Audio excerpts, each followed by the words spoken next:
ಎಲ್ಲರಿಗೂ ನಮಸ್ಕಾರ. ಇವತ್ತು ನವರಾತ್ರಿಯ 7ನೇ ದಿನ. ನಾವು ದುರ್ಗಾ ಸಪ್ತಶತಿಯ ಅಥವಾ ದೇವಿ ಮಹಾತ್ಮೆಯ ಚಿಂತನೆಯಲ್ಲಿದ್ದೇವೆ. ಈ ಹಿಂದೆ ನಾವು ಪ್ರಥಮ ಚರಿತವನ್ನು ನೋಡಿದ್ದೇವೆ, ಮಧ್ಯಮ ಚರಿತವನ್ನು ನೋಡಿದ್ದೇವೆ, ತಾಯಿ ಜಗದಂಬೆ ಮಾಡಿದಂತಹ ಅನೇಕ ವಧೆಗಳನ್ನು ನೋಡಿದ್ದೇವೆ. ಉತ್ತಮ ಚರಿತದಲ್ಲಿಯೂ ಕೂಡ ಶುಂಭ ನಿಶುಂಭರ ವಧೆಯನ್ನು ಕೂಡ ನಾವು ನೋಡಿದ್ದೇವೆ. ಇದೀಗ ನಾವು ಮುಂದುವರಿಸ್ತಾ ಶುಂಭ ನಿಶುಂಭರ ವಧೆಯನ್ನು ಮಾಡಿದಂತಹ ಆ ಜಗನ್ಮಾತೆಯನ್ನು ದೇವಾನುದೇವತೆಗಳೆಲ್ಲರೂ ಸ್ತುತಿಸ್ತಾರೆ. ಇದನ್ನು ನಾರಾಯಣೀ ಸ್ತುತಿ ಅಂತ 11ನೇ ಅಧ್ಯಾಯದಲ್ಲಿ, ದುರ್ಗಾ ಸಪ್ತಶತಿಯ 11ನೇ ಅಧ್ಯಾಯದಲ್ಲಿ ನಾವು ನೋಡ್ಬೋದು. ಯಾವ ರೀತಿಯಾಗಿ ದೇವಾನುದೇವತೆಗಳು ಸ್ತುತಿ ಮಾಡ್ತಾರೆ ಜಗದಂಬಿಕೆಯನ್ನು ಅಂತ ಹೇಳುವಂಥದ್ದನ್ನು ಇವತ್ತು ನಾವು ತಿಳ್ಕೊಳ್ಳುವ.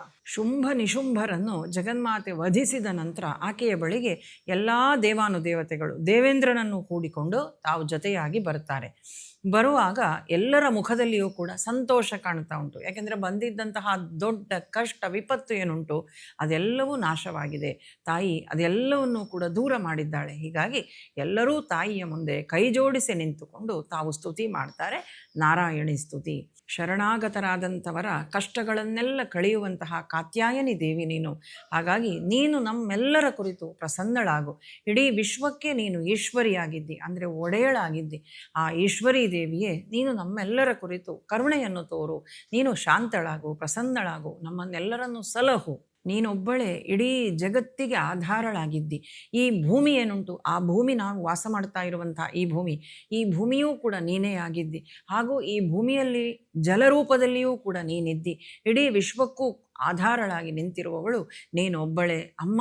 ಇಡೀ ವಿಶ್ವವನ್ನು ಕಾಪಾಡು ಅಂತ ತಾವು ಕೇಳಿಕೊಳ್ತಾರೆ. ತ್ವಂ ವೈಷ್ಣವೀ ಶಕ್ತಿರನಂತವೀಯ ವಿಶ್ವಸ್ಯ ಬೀಜಂ ಪರಮಾಸಿ ಮಾಯಾ ಸಮ್ಮೋಹಿತಾ ದೇವಿ ಸಮಸ್ತಮೇತ ತ್ವಂ ವೈ ಪ್ರಸನ್ನ ಭುವಿ ಮುಕ್ತಿ ಹೇತು. ಅನಂತ ವೀರ್ಯಗಳಿಂದ ಕೂಡಿದಂತಹ ವೈಷ್ಣವಿ ಶಕ್ತಿ ನೀನೇ ಆಗಿದ್ದಿ. ನೀನು ಒಲಿದರೆ, ನೀನು ಪ್ರಸನ್ನಳಾದರೆ ನಾವೆಲ್ಲರೂ ಕೂಡ ಮುಕ್ತಿ ಪಥಕ್ಕೆ ನಾವು ಸಾಗ್ಬೋದು, ನಾವೆಲ್ಲರೂ ಕೂಡ ಮುಕ್ತಿಯನ್ನು ಹೊಂದಬಹುದು. ಹಾಗಾಗಿ ಜಗನ್ಮಾತೆಯೇ ನೀನು ಪ್ರಸೀದಳಾಗು, ಪ್ರಸನ್ನಳಾಗು, ನಮ್ಮೆಲ್ಲರ ಮೇಲೆ ಕರುಣೆಯನ್ನು ತೋರು ಅಂತ ಕೇಳಿಕೊಳ್ತಾರೆ. ಈ ಭೂಮಿಯಲ್ಲಿ ಯಾವುದೆಲ್ಲ ವಿದ್ಯೆಗಳು ಉಂಟೋ ಆ ಎಲ್ಲ ವಿದ್ಯೆಗಳು ಕೂಡ ನಿನ್ನಿಂದಲೇ ಆರಂಭವಾಗಿದೆ. ಅಪರಾವಿದ್ಯೆ ಅಂತ ಕರಿತೇವೆ. ಈ ಎರಡೂ ವಿದ್ಯೆಗಳು ಕೂಡ ಇದೆಲ್ಲದಕ್ಕೂ ಮೂಲಭೂತವಾದಂತಹ ಕಾರಣಗಳು ನೀನೇ ಆಗಿದ್ದಿ. ಜೊತೆಗೆ ನಮ್ಮೆಲ್ಲರ ಮನಸ್ಸಲ್ಲಿ ನಿಂತು ನಮ್ಮೆಲ್ಲರ ಬುದ್ಧಿಯನ್ನು ಪ್ರಚೋದನೆ ಮಾಡುವಂಥವಳು ನೀನೇ ಆಗಿದ್ದಿ ಅಂತ ಸ್ತುತಿಸ್ತಾ, ನಮ್ಮೆಲ್ಲರಿಗೂ ಕೂಡ ಅತ್ಯಂತ ಪರಿಚಿತವಾದಂತಹ ಸ್ತೋತ್ರ, ಚಿಕ್ಕ ಪುಟ್ಟ ಮಕ್ಕಳಿಗೂ ಕೂಡ ನಾವೆಲ್ಲರೂ ಬಾಲ್ಯದಿಂದಲೇ ಕಲಿಸಿಕೊಡುವಂತಹ ಸ್ತೋತ್ರ, ಸರ್ವಮಂಗಳ ಮಾಂಗಲ್ಯೆ ಶಿವೆ ಸರ್ವಾರ್ಥ ಸಾಧಿಕೆ ಶರಣ್ಯೆ ತ್ರ್ಯಂಬಕೆ ಗೌರಿ ನಾರಾಯಣಿ ನಮೋಸ್ತುತೆ. ಈ ಶ್ಲೋಕವು ಬರುವಂಥದ್ದು ಈ ದುರ್ಗಾ ಸಪ್ತಶತಿಯ ಈ ನಾರಾಯಣಿ ಸ್ತುತಿ ಅಂತ ಹೇಳುವಂತಹ ಭಾಗದಲ್ಲಿ. ಈ ಶ್ಲೋಕದ ಮುಖಾಂತರ ತಾಯಿಯನ್ನು, ಜಗದಂಬಿಕೆಯನ್ನು ದೇವಾದಿ ದೇವತೆಗಳು ಸ್ತುತಿಸ್ತಾರೆ.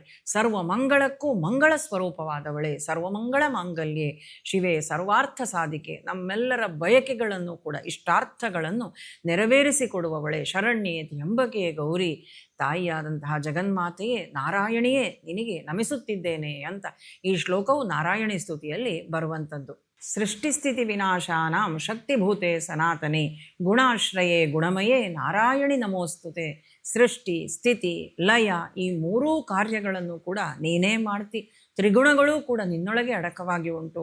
ಸತ್ವ, ರಜಸ್ಸು, ತಮಸ್ಸು ಇದೆಲ್ಲವೂ ನಿನ್ನೊಳಗೆ ಅಡಕವಾಗಿ ಉಂಟು. ತಾಯಿ ನೀನು ಸಮಸ್ತ ಗುಣಗಳಿಗೂ ಸಮಸ್ತ ವಿಶ್ವಕ್ಕೂ ನೀನು ಆಶ್ರಯಳಾಗಿದ್ದಿ. ತಾಯೇ ನಿನಗೆ ನಮಸ್ಕಾರಗಳು ಅಂತ ಸ್ತುತಿಯನ್ನು ಮಾಡ್ತಾ ಮಾಡ್ತಾ ಹೋಗ್ತಾರೆ ಇಂದ್ರಾದಿ ದೇವತೆಗಳು. ಶರಣಾಗತ ದೀನಾರ್ಥ ಪರಿತ್ರಾಣ ಪರಾಯಣೆ ಸರ್ವಸ್ಯಾರ್ತಿ ಹರೇ ದೇವಿ ನಾರಾಯಣಿ ನಮೋಸ್ತುತೆ. ಈ ರೀತಿ ಜಗದಂಬಿಕೆಯನ್ನು ಸ್ತುತಿ ಮಾಡ್ತಾ ಇರುವಂತಹ ದೇವಾದಿ ದೇವತೆಗಳು, ಇಂದ್ರಾದಿ ದೇವತೆಗಳು ಆ ಸಪ್ತಮಾತ್ರಿಕಾ ರೂಪಗಳನ್ನು ಕೂಡ ತಾವು ಸ್ತುತಿ ಮಾಡ್ತಾರೆ. ಆ ಸಪ್ತಮಾತ್ರಿಕೆಯರನ್ನು ಕೂಡ ತಾವು ಶ್ಲೋಕದ ಮುಖಾಂತರ ಸ್ತುತಿಸ್ತಾರೆ.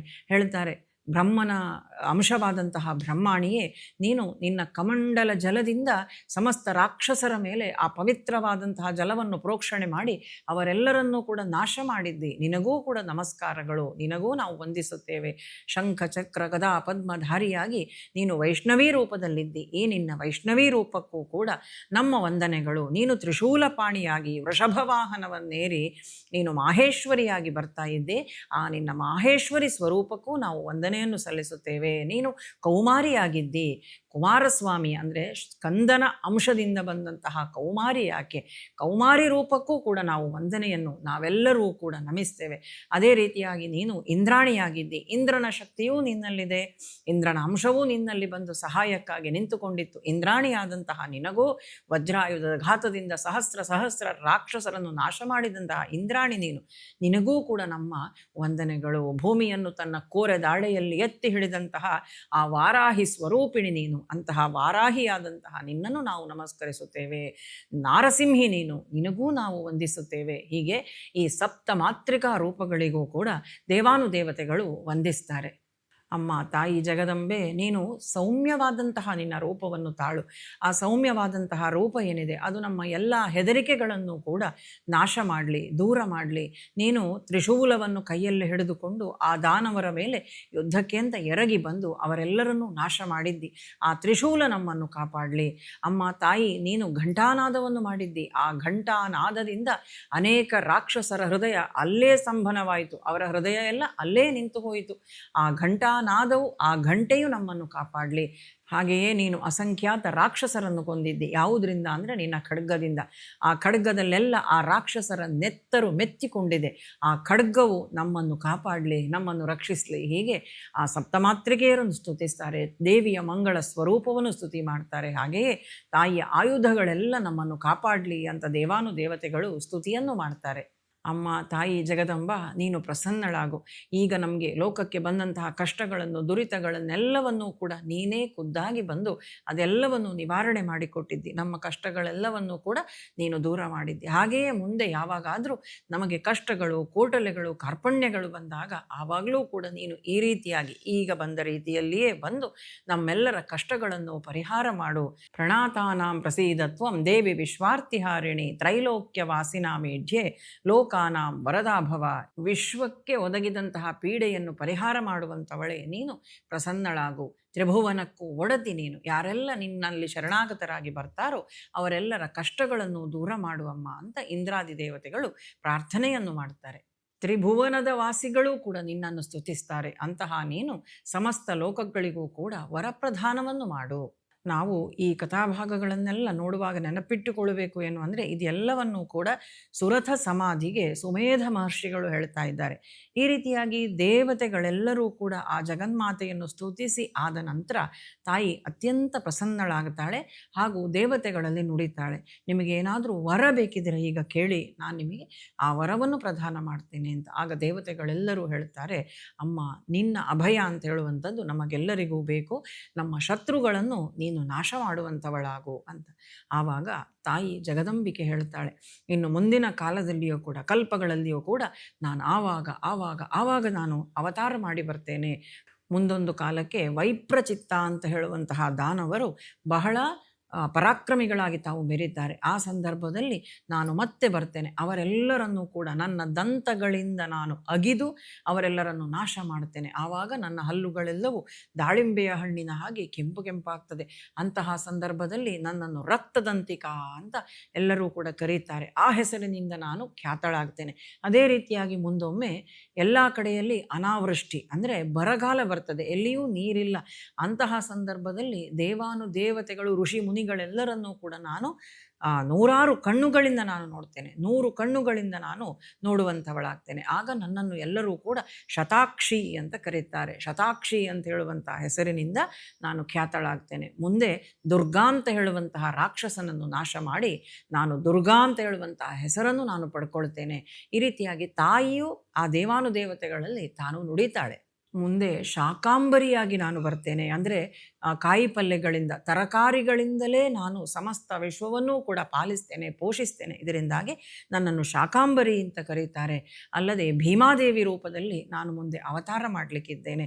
ಅರುಣಾಸುರ ಅಂತ ಹೇಳುವಂತಹ ದೈತ್ಯನೊಬ್ಬ, ರಾಕ್ಷಸನೊಬ್ಬ ಬಹಳ ಪ್ರಬಲನಾದಾಗ, ಸಮಸ್ತ ಲೋಕಕ್ಕೆ ಅವನು ಕಂಟಕನಾದಾಗ ನಾನು ದುಂಬಿಯ ರೂಪದಲ್ಲಿ ಬರ್ತೇನೆ. ಅಸಂಖ್ಯಾತ ದುಂಬಿಯ ರೂಪದಲ್ಲಿ ಬಂದು ಆ ಅರುಣಾಸುರನನ್ನು ನಾನು ನಾಶ ಮಾಡಿ, ಅವನನ್ನು ವಧೆ ಮಾಡಿ ನಾನು ಭ್ರಾಮರಿ ಅಂತ ಹೇಳುವಂಥ ಹೆಸರಿನಲ್ಲಿ ಲೋಕದಲ್ಲಿ ಪ್ರಖ್ಯಾತಳಾಗ್ತೇನೆ ಅಂತ ಆ ಭ್ರಾಮರಿ ರೂಪದಲ್ಲಿ ಜಗನ್ಮಾತೆಯನ್ನು ನಾವಿವತ್ತು ದಕ್ಷಿಣ ಕನ್ನಡದ ಅಥವಾ ಕರಾವಳಿ ಪ್ರದೇಶದವರಾದ ನಾವೆಲ್ಲರೂ ಇವತ್ತು ಕಟೀಲು ಕ್ಷೇತ್ರದಲ್ಲಿ ನಾವೆಲ್ಲರೂ ನೋಡ್ತೇವೆ. ಇದೆಲ್ಲವನ್ನು ಕೂಡ ಸಪ್ತಶತಿಯಲ್ಲಿ ಈ ನಾರಾಯಣೀ ಸ್ತುತಿಯಾದ ನಂತರ ಆ ಜಗದಂಬಿಗೆ ದೇವತೆಗಳಲ್ಲಿ ತಾವು ನುಡಿಯುವಂಥದ್ದು, ನಾನು ಭ್ರಾಮರಿಯಾಗಿ ಬರ್ತೇನೆ ಅಂತ ತಾಯಿ ಹೇಳ್ತಾಳೆ. ಯಾವೆಲ್ಲ ರೂಪಗಳಲ್ಲಿ ನಾನು ಬರ್ತೇನೆ ಅಂತ ಹೇಳುವಂಥದ್ದನ್ನು ಈ ರೀತಿಯಾಗಿ ಜಗದಂಬೆ ಹೇಳ್ತಾಳೆ. ಯಾವಾಗೆಲ್ಲ ಭೂಮಿಗೆ ಅನೇಕ ರೀತಿಯ ಬೇರೆ ಬೇರೆ ದುಷ್ಟ ರಾಕ್ಷಸರು ತಾವು ತೊಂದರೆಯನ್ನು ಕೊಡ್ತಾ ಇದ್ದಾಗ, ನನ್ನ ಭಕ್ತರಿಗೆ ಅವರೆಲ್ಲ ಉಪದ್ರಗಳನ್ನು ಕೊಟ್ಟಾಗ ನಾನು ಆವಾಗಾವಾಗ ಅವತಾರ ಮಾಡಿ ಧರ್ಮ ಸಂಸ್ಥಾಪನಾರ್ಥಾಯ ಸಂಭವಾಮಿ ಯುಗೆ ಯುಗೆ ಅಂತ ಏನು ಭಗವಂತ ಹೇಳಿದ್ದಾನೋ ಶ್ರೀಕೃಷ್ಣ ಪರಮಾತ್ಮ ಗೀತೆಯಲ್ಲಿ ನಾವಿವತ್ತು ಓದ್ತೇವೆ. ಅದೇ ರೀತಿಯಾಗಿ ಜಗದಂಬೆ ಹೇಳ್ತಾಳೆ, ಯಾವಾಗ ನನ್ನ ಭಕ್ತರಿಗೆ ಕಷ್ಟಗಳು ಬರ್ತದೋ ಆವಾಗ ನಾನೇ ಅವತಾರ ಮಾಡಿ ಆ ದುಷ್ಟರನ್ನೆಲ್ಲರನ್ನೂ ಕೂಡ ನಾನು ನಿಗ್ರಹಿಸ್ತೇನೆ ಅಂತ ತನ್ನನ್ನು ಸ್ತುತಿ ಮಾಡಿದಂತಹ ದೇವಾನುದೇವತೆಗಳಿಗೆ ತಾಯಿಯು ಅಭಯವನ್ನು ಕೊಡ್ತಾಳೆ. ಹಾಗೂ ಮುಂದಿನ ಭಾಗದಲ್ಲಿ ಏನೆಲ್ಲ ವಿಚಾರಗಳು ಉಂಟು, ಈ ಕಥೆಯನ್ನೆಲ್ಲ ಕೇಳಿದಂತಹ ಸುರತ ಸಮಾಧಿಗಳು ಮುಂದೆ ಏನು ಮಾಡುತ್ತಾರೆ ಅಂತ ಹೇಳುವಂಥದ್ದನ್ನು, ಜೊತೆಗೆ ಈ ಕಥೆಯ ಫಲಶ್ರುತಿ ಏನು ಅಂದರೆ ಈ ದುರ್ಗಾ ಸಪ್ತಶತಿಯನ್ನು ದೇವಿ ಮಹಾತ್ಮೆಯನ್ನು ನಾವು ಸ್ತುತಿಸುವುದರಿಂದ, ನಾವು ಪಠಿಸುವುದರಿಂದ ನಾವು ಏನೆಲ್ಲ ಅನುಗ್ರಹಗಳನ್ನು ಪಡೆಯಬಹುದು, ತಾಯಿಯ ಪ್ರೀತಿಗೆ ನಾವು ಹೇಗೆ ಪಾತ್ರರಾಗಬಹುದು ಅಂತ ಹೇಳುವಂಥದ್ದೆಲ್ಲವನ್ನು ಕೂಡ ಮುಂದಿನ ದಿನಗಳಲ್ಲಿ ನಾವು ನೋಡುವ. ಎಲ್ಲರಿಗೂ ಕೂಡ ಆ ತಾಯಿಯ ಅನುಗ್ರಹವು ಪ್ರಾಪ್ತವಾಗಲಿ, ಶುಭವಾಗಲಿ, ಮಂಗಳವಾಗಲಿ. ಶ್ರೀ ಜಗದಂಬಾರ್ಪಣಮಸ್ತು.